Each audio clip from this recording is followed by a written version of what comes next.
think you use other things to go after.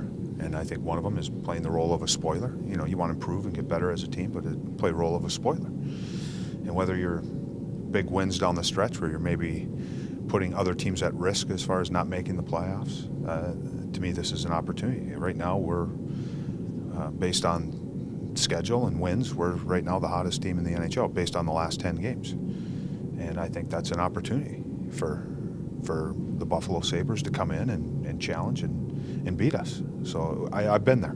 I know what it's like, and I admire the way that they've played, because they play a hard game, and they're playing better as a group, and they're making it more difficult on the opponents. And you can go and watch the games. They've been in every game that they played recently. So we're going to have to be sharp, and we better be ready to work and match their battle level.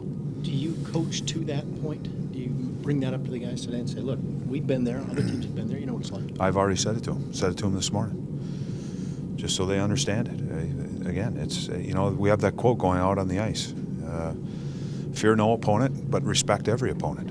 And that's the way this game is. Hockey players are proud guys. And again, 2 years ago, I found that out with our group. You know, we had a group of proud guys, and I think once they started playing hard and started playing more together, we were a good team, and we battled and competed against playoff teams down the stretch.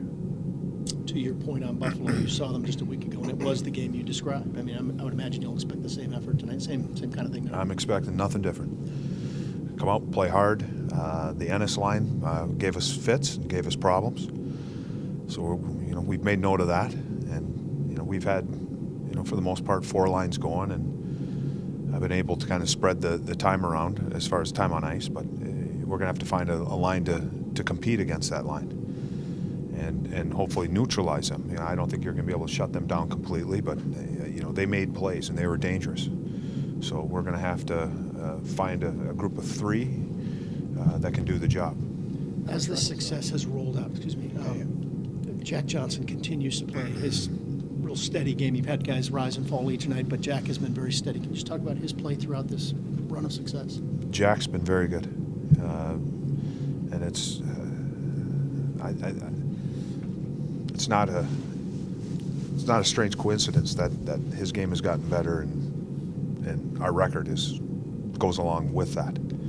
When he plays 26, 27 minutes and plays big minutes and good, tough minutes against penalty kills or team's top lines, when he's playing at the level that he is, he's elevated. You're getting the results, and that's a compliment to Jack, and just his importance on this team. The best players on your team, the team usually follows, and the record usually follows their play. And he's been playing at a higher level. Getting Horton back in and getting Bob back have been big pluses for us. But he's another reason why we're on this 8-game win streak. I talked to Ryan Johansson this morning. He said, "Look, nothing. Yes, everything's going well now. This didn't necessarily come easy for me. People look at him as a very talented player. What is it about his makeup and what he's been through to get to this point in his career that he's having all this success?" Well, it's sometimes you got to have some pitfalls. You got to have some tough times. But the big thing about growing is you got to learn from those tough times. I think he benefited from having a great coach down in Springfield that helped him and challenged him. You got to have players and teammates and peers that challenge you. But ultimately, it comes down to the player making the decisions and making the choices, because Ryan has to make choices every day, and players have to make choices every day as far as what they want to do, where do they want to go in their career, what type of players do they want to be, and it is choices. And it comes down to how you practice every day, how you take care of yourself away from the rink, how you train, all of those things that will allow you to become maybe the player that you can be. And Ryan's upside is tremendous. And I think we're starting to see flashes of that, of where it can be. And he's becoming more consistent. But I still think there's a lot more in him. But he's made better choices this year. He's made better choices in his preparation and his training, all of the things that you're starting to see the results of out on the ice. Yeah, you can say enough good things about Mike down in Portland and Travis Green and guys like that, what they taught him. Exactly what you mentioned. Johnson. Who are we talking about? Ryan.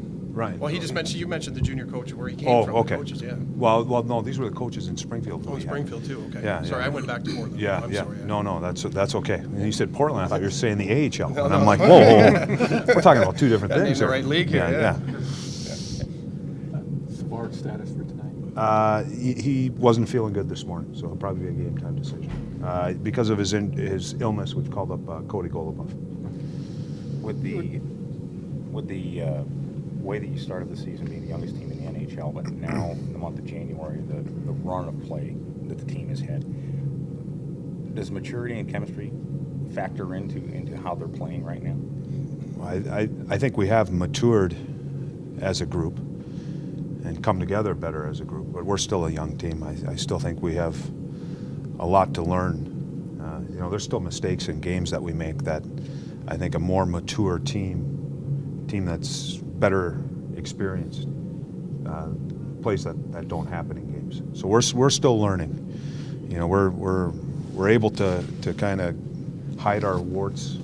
Our warts aren't as many and they aren't as big as what they were earlier on in the year. But we're still making plays that, again, if we want to be a playoff team down the stretch and go far in the playoffs, these are some of the things that we still have to get better at. But that still shows me signs of lack of maturity as a group. You talked about how much difference Jack's improvement had made. How about Court? I mean, is it a coincidence that the team has only lost once since he's been back? Well, getting him back and getting Bob back at the same time was a big boost for our team. And not only on the ice, because with what Nathan brings our team is, size, speed, and goal scoring ability. And what Bob brings is a top end goalie, and he's proven it last year. I think more so it gives everyone confidence on our team and in the locker room. It's not just the performance out on the ice, but it's the lift that these guys have just sitting in their stall in the locker room, putting their skates on, knowing that they're going out on the ice. And I think everyone feels that we're a better team because of it.